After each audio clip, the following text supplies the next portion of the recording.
Bueno, pues para terminar este viernes, esta semana ya, primera semana de noviembre, podríamos decir, como siempre, nuestro doctor Camilo, y es que hoy venimos con la segunda parte del tema del bullying. Claro, es que lo que te decía hace un momento, todos cuando te dicen bullying, acoso escolar, el matoneo, cosas por el estilo, todos damos por entendido exactamente que sabemos qué es eso. Uh-huh. Pero en la realidad, aunque lo hayas vivido o en mucho o en poco, tiene un montonón de matices que uno no se entera. Y es que muchas veces el bullying puede incluso hasta pasar desapercibido, y no con eso digamos de que la gente no debe estar atenta a ello, porque puede ser sutil. Sí. Constante pero sutil. Y entonces fíjate, la semana pasada terminábamos diciendo de que el matoneo, el acosador, necesita aprender. Uh-huh. Lo aprende, muchas veces aprende esto. Entonces, eso de agredir a otros, lo aprenden por imitación casi siempre o por observación. Y entonces eso lo ven porque o los adultos lo hacen o niños más mayores que ellos lo hacen, ¿sí? Para respetar a aquellos que les encanta decir niños y niñas, vamos a dar por entendido que cuando digamos niños nos referimos a niños y niñas. Sí, porque es en general, eso, ya está. Eso, y si no, haremos la excepción de y en las niñas. Eso. ¿Ves? Bueno, y entonces eso viene porque al observar y ver que obtienen beneficios positivos para ellos, uh-huh, comienzan a hacer la misma cosa. Ahora, esa conducta agresiva se refuerza en un momento dado porque adquieren notoriedad, poder, beneficios sociales, y eso a ellos les parece. Y ese beneficio social se convierte casi siempre en un beneficio grupal, ¿sí? Si yo soy el que matonea, pero tengo 2 o 3 palmeros a mi lado, ellos también se van a beneficiar de lo que yo logre a ese nivel. Pero uno piensa, claro, el matón, el acosador es el que llega y te hace como el de Bart Simpson, que te saca los calzoncillos así por el pantalón, sí, o te dice, ajá, y cosas por el estilo. Pero no, mira, encontré un trabajo que es la base de muchos otros trabajos, que lo hacen unos psicólogos que se llaman Iñaki Piñuel y Araceli Oñate. Uh-huh. Y ellos han descrito hasta 9 modalidades de acoso escolar. Tal vez la que más nos llama la atención, la del acoso físico, que es, por ejemplo, pues, el hostigamiento, la agresión directa, la intimidación, la amenaza y el acoso sexual. Muchas de estas lo que buscan es, por ejemplo, un acto muy específico. Por ejemplo, el hostigamiento son amenazas a que te pego, sí, a que te doy una leche, ¿sí? O la agresión directa, que ya es cuando le suelta la leche de verdad. O la intimidación es amilanar al otro, hacerlo como que se sienta más pequeño, amedrentarlo, apocarlo, ¿sí? Las amenazas, por ejemplo, muchas veces no son contra ti, sino dice, si tú no me das el bocata, voy y le casco a tu hermano. Vaya, eso es verdad. ¿Sí? O voy y te rompo los enanitos del jardín de tu casa, uh-huh, o cosas así por el estilo. Y en la parte del acoso sexual es cualquier tocamiento indebido o no deseado o no permitido, inmediatamente se considera acoso sexual. Pero también la violación es una forma de agresión sexual en estos casos.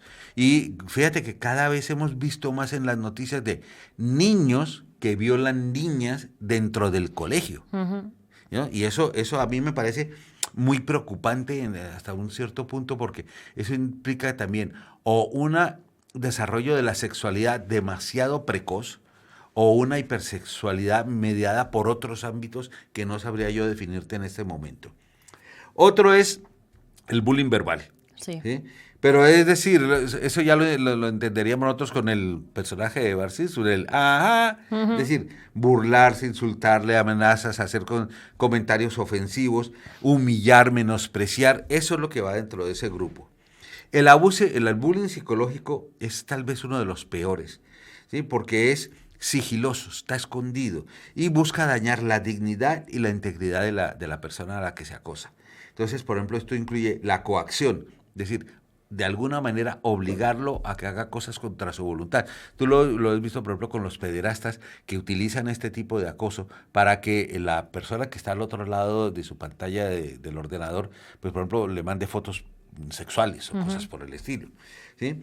Esto lo que pretende es ejercer un dominio emocional y personal sobre el acosado, ¿sí? Entonces eso hace también que recurran a otro tipo de situaciones como son el chantaje o la manipulación. ¿Cuál es el objetivo final que tiene el acosador con esto? Crear una imagen distorsionada de ese niño y a su vez venderle esa imagen envenenada a los demás. ¿Cuál es el problema que tiene eso?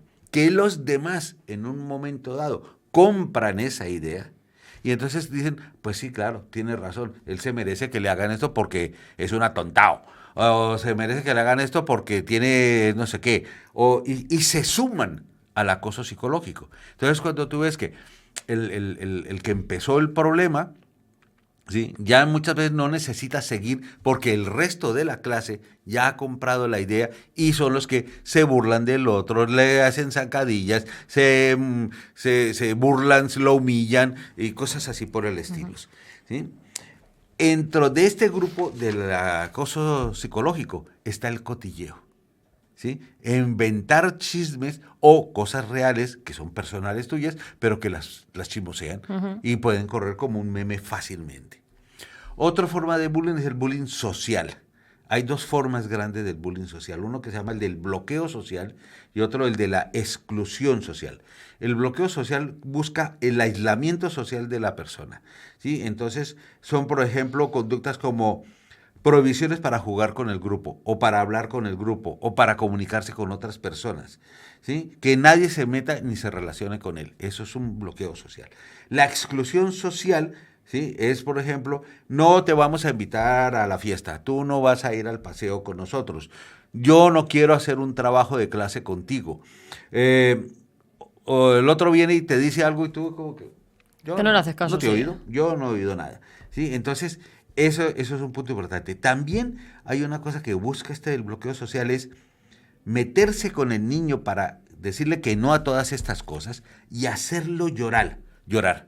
Porque al llorar desencadena un mecanismo social en el cual se produce una estigmatización secundaria que se conoce como el mecanismo del chivo expiatorio. ¿Sí? Es decir, yo te doy la lata hasta que finalmente lloras y dicen, ¿ves? ¿Te das cuenta? Si tú eras el que te sobraba aquí, ¿para qué vienes a que pedir nada? ¿Sí? Así que a mi fiesta no vas, de todas maneras. Eso es. Bueno, del bullying sexual, ya lo hemos mencionado con lo del acoso sexual. El ciberbullying, que ya todo el mundo ya es muy consciente de lo que es el ciberbullying, pero sin embargo es un increciendo, ¿sí? Y entonces tú ya sabes que es el acoso a través de los medios digitales en los cuales no solamente van a mostrar cosas tuyas, sino que van a hacer más chismorreo, van a crear un cotilleo tremendo o van a buscar sacar cosas que fuera de contexto para que te puedan humillar. Las dos plataformas más importantes son Twitter y TikTok. Sí. Y eso ya parece que es una cosa que es bastante conocida. Otro bullying es el de razón de identidad u orientación. Ahí en esa bolsa caben muchas cosas, pero haz de cuenta, el racismo, el sexismo, la homofobia y el capacitismo. Bonita palabra, ¿no? Sí, un poco complicada, si la dices rápida. Me tocó buscarla. El capacitismo es una forma de discriminación o prejuicio contra aquellas personas que tienen una discapacidad de cualquier tipo. Hombre, tú imagínate, yo siempre lo he dicho, cualquier chiste que tú hagas, en el fondo conlleva una agresión a alguien. Sí. ¿Sí? Entonces es como, por ejemplo, el chiste ese de llega un marciano, toca a la puerta y desde adentro uno le dice, ¿quién es? Le dice, vengo de Marte. Le dice, ¿de Marte de quién? ¿Eh? Pero eso conlleva una agresión implícita para la persona que tiene ese defecto al hablar. Sí. Pero tú imagínate que te lo hagan todo el día en el colegio o en el trabajo. Eso ya quema, claro. Eso. Lo mismo que hay un acoso homofóbico muy específico para los que tienen actitudes o son declaradamente homosexuales. Ahora, tú llegas y te pones a pensar dos cosas, que tienes el acosador y el acosado. Y entonces muchos psicólogos se plantean la posibilidad de decir, ¿el acosador es una víctima también? ¿O es que es así por naturaleza? ¿O es porque lo ha aprendido? ¿Sí? Y en las tres cosas hay razón. ¿Sí? Lo ha aprendido, como lo dijimos antes, puede que sea así por una forma de naturaleza. Es decir, no tiene por qué estar con un trastorno psicológico o ser con un problema mental. Simplemente puede tener un rasgo psicopático y no tener una empatía con la gente.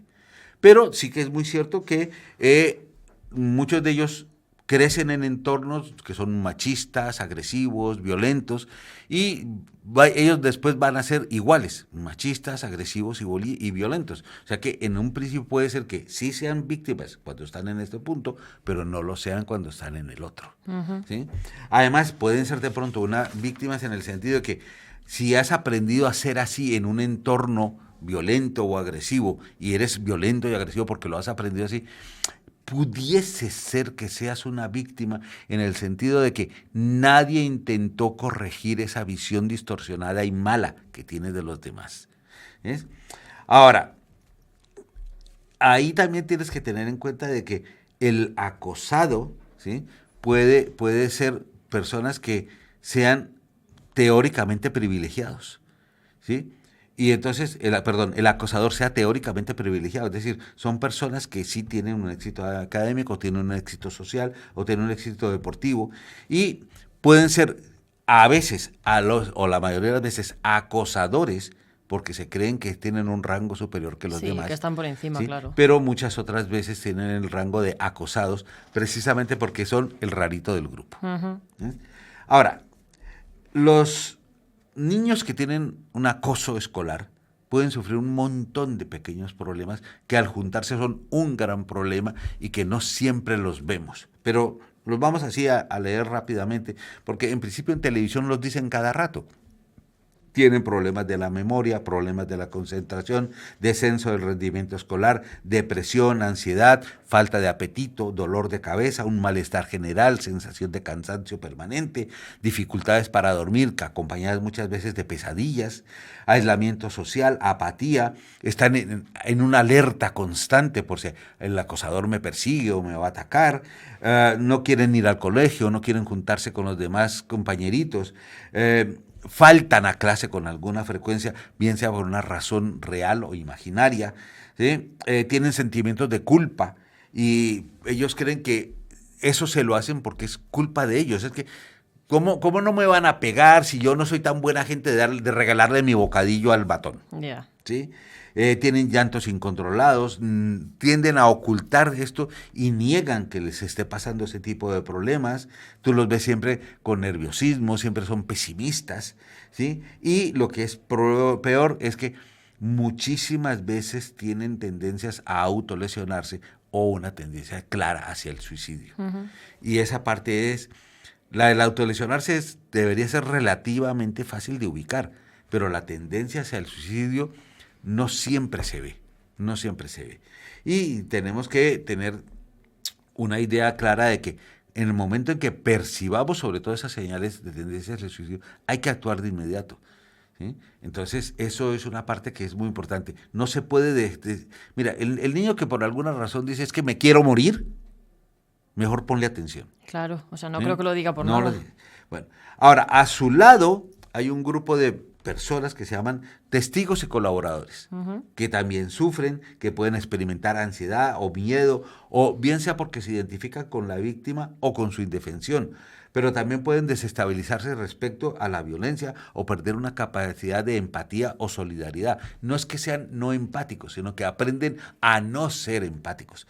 ¿Tú has visto las películas esas de los sicarios que llegan y dicen, tú me caes mal, ¡paf! Y como si nada. Como si nada. Pues la mayoría de las veces esos... Mira, cuando la guerra del narcotráfico en Colombia, había una cosa que se llamaba la escuela de sicarios.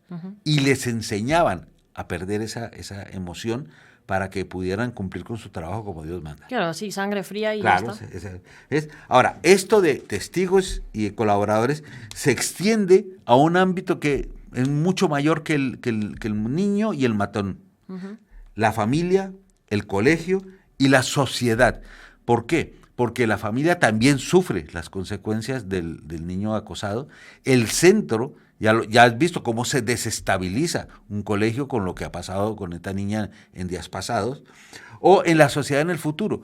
El niño acosado queda marcado con una serie de problemas emocionales que después te puede transmitirlos negativamente en su trabajo, en su familia o en su entorno, ¿sí? No todos son como Bill Gates, que los transformó todo eso en un hecho positivo. Y por eso tenemos Microsoft, pero bueno. ¿Sí? Bueno, ahora, en cuanto a los acosadores, siempre se dice en cierta medida que ellos manejan un rango emocional que es de frustración, desactivación emocional o dificultad para controlar los impulsos. Eso es visible. Eso lo puedes tú detectar si tienes un poquito de observación sobre los niños en los cuales estás trabajando en la clase. Pero uno mismo como estudiante de un colegio, uno pilla rapidito, le dice, no te metas con él, que se tiene muy mala leche, tiene mal llevar, ¿no? O tiene muy mal perder y cosas. Uno ya los va conociendo. ¿Por qué digo yo? Los profesores muchas veces no pasan. No pillan ese tipo de cosas que pueden ser tan importantes. Pero sí que hay que tener lo que decíamos hace un momento, tener presente de que el acosador escolar no tiene por qué tener una enfermedad mental o un trastorno de la personalidad grave para que sea un acosador. ¿Sí? Muchas veces esa frustración que tiene el acosador es que es como, tú has tenido perrito, ¿verdad? Sí. Bueno, pues los perritos cuando no comprenden una situación, no tienen sino dos opciones en la vida. O huyes o atacas sin saber por qué vas a atacar, pero prefieren atacar ellos a que los ataquen. Claro. Igual le pasa al acosador. O huye, que no es muchas veces su recurso primero, pero prefiere atacar primero, por la razón que sea, ¿sí? Entonces, ahí también está el acosador que se cree con el derecho natural a ejercer algo. Poder, dominio, violencia, dame, ¿sí? Porque lo que hablábamos de mi papá es un senador, mi papá es muy rico, mi papá es un tipo importante, o cosas así por el estilo, o yo soy el capitán del equipo de fútbol, yo soy el chico chachi, soy el guapo y el alto del entonces todos se quedan con ese tipo de derecho, ¿sí? Que es importante. También tener presente que el acosado se puede transformar después en un acosador. Claro. ¿Sí? Entonces ese es su punto. Vale, Pepe, ponlo lo otro, a ver.